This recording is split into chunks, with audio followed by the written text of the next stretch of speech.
Morning, everybody. Welcome back. It's John from Live and Ready. Welcome live from the potting shed. Well, it's not exactly live, but welcome to the pre-recorded from the potting shed.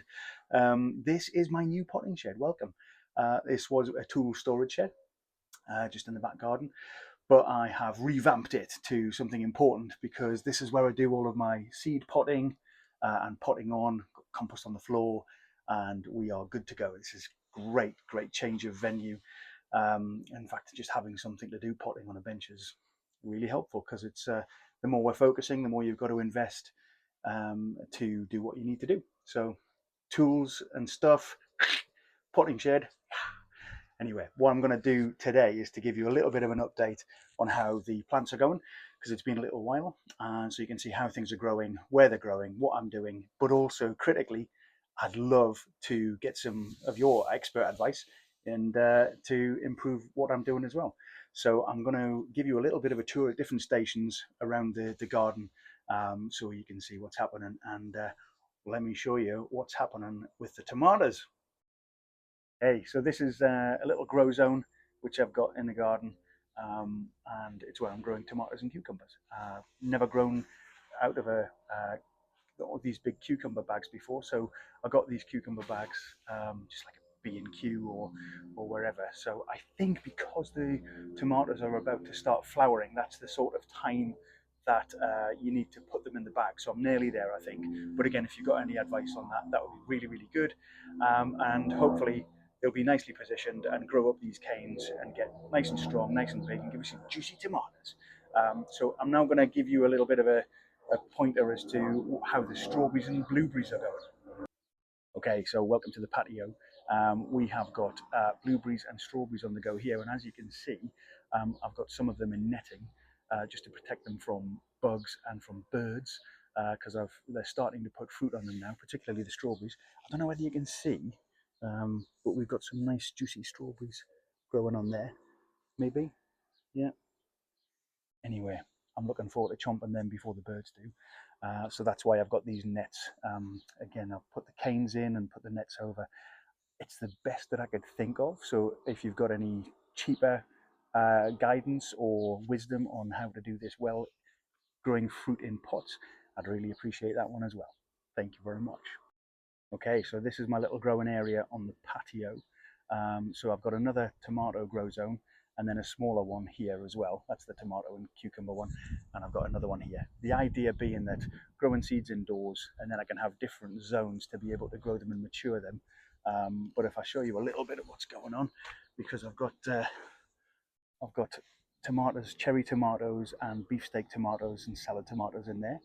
Um, and then in here, I've got broccoli and I've got, what else have I got? I've got beetroot, I've got peppers. Key thing is, if you have a look on the bottom shelf, the beetroot, it's not looking very well. It's a little bit annoyed at me. The reason why is because you're meant to grow beetroot, I think, where it's supposed to be growing, not potting it on. It doesn't like it. So don't do that. That's my recommendation and learning.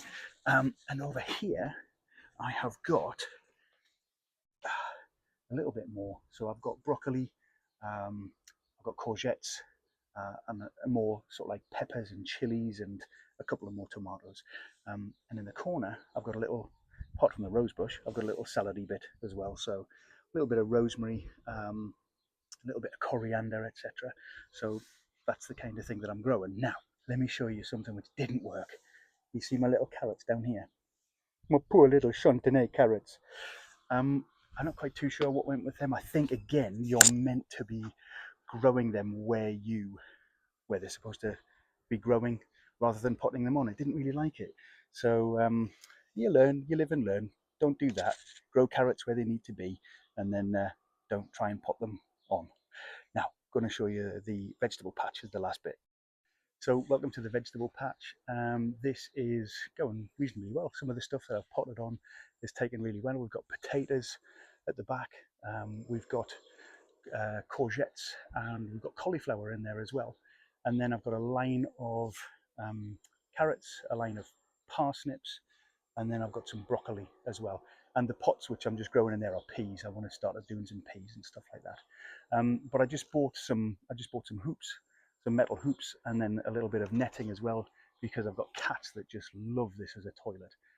It's not a toilet, cats. Let it go.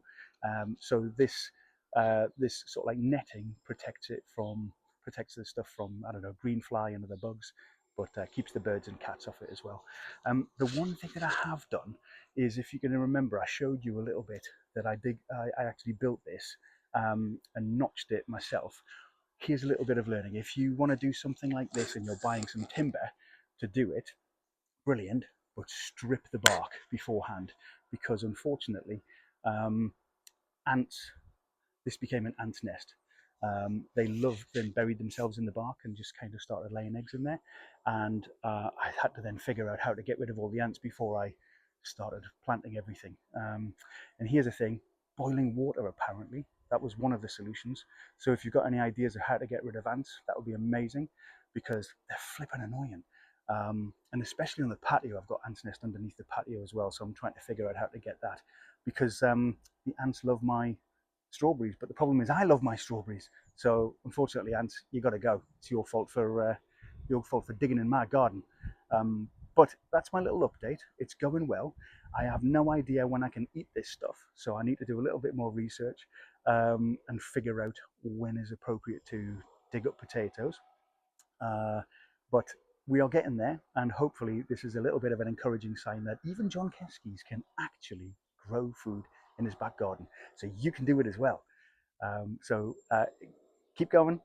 You can do it, and it just takes a bit of time, but we're getting there. We're getting there, and looking forward to the fruits of our labours. So I'll see you soon. This is John from Live and Ready signing out, and don't forget to thumbs up and subscribe. Hope you're doing well. Take care. Bye bye.